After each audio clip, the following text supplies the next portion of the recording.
The studio lights blazed down, the audience clapped, and the hosts of The View leaned forward, expecting another predictable political debate.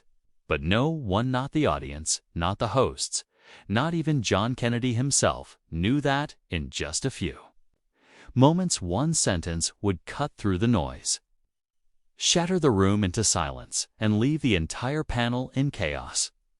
Asterisk, it started like any other morning show. The hosts were lively, tossing questions like darts, and John Kennedy, known for his sharp tongue and unapologetic wit, answered with his usual balance of humor and bluntness. But underneath his calm exterior, there was something different about him that day, something heavier. For weeks, Kennedy had watched the nation rip itself apart, people on both sides screaming louder and listening less. He had agreed to this interview not to defend himself or his party, but to speak a truth he had carried for too long. Asterisk, the segment turned heated quickly. One host accused him of hypocrisy, another interrupted before he could finish, and the studio audience responded with gasps and laughter. Kennedy sat back, folded his hands, and waited. He wasn't there to win an argument. He was there to end one. Asterisk, and then he said it. Asterisk, one day, when all this fighting is over, the only question left will be, did we make life better for the people who needed us most, or did we just make noise? Asterisk, the sentence cut like a blade. The room went still. The hosts froze, their rehearsed talking points dissolving mid-thought. Some in the audience shifted uncomfortably in their seats. A few clapped hesitantly, unsure if they should. But Kennedy didn't wait for applause. He leaned forward and added, "If all we're doing here is yelling, then maybe we're the problem, not the solution." Asterisk, chaos followed. One host tried to steer the conversation back, but her words stumbled. Another grew defensive, accusing Kennedy of oversimplifying. But the audience, once ready to cheer and jeer like spectators at a boxing match, wasn't with them anymore.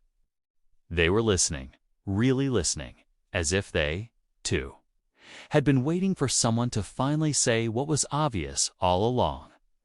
Asterisk, Kennedy stood up before the segment ended. He wasn't angry, he wasn't smug, he simply looked tired. "I came here today to have a conversation," he said, looking at the hosts, then the cameras.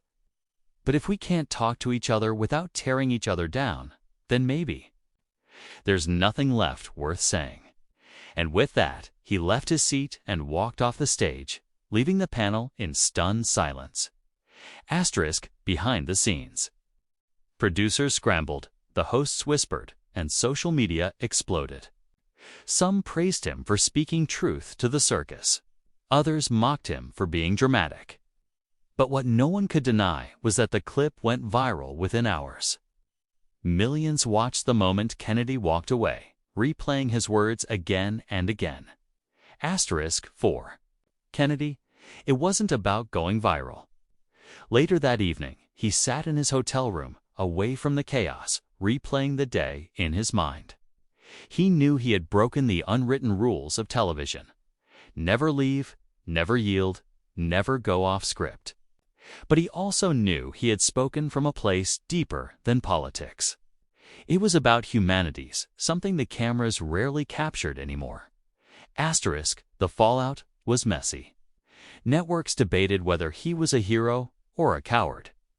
Commentators argued over his intentions. But in homes across America, ordinary people, mothers making dinner, fathers coming home from work, young people scrolling on their phones, felt something shift.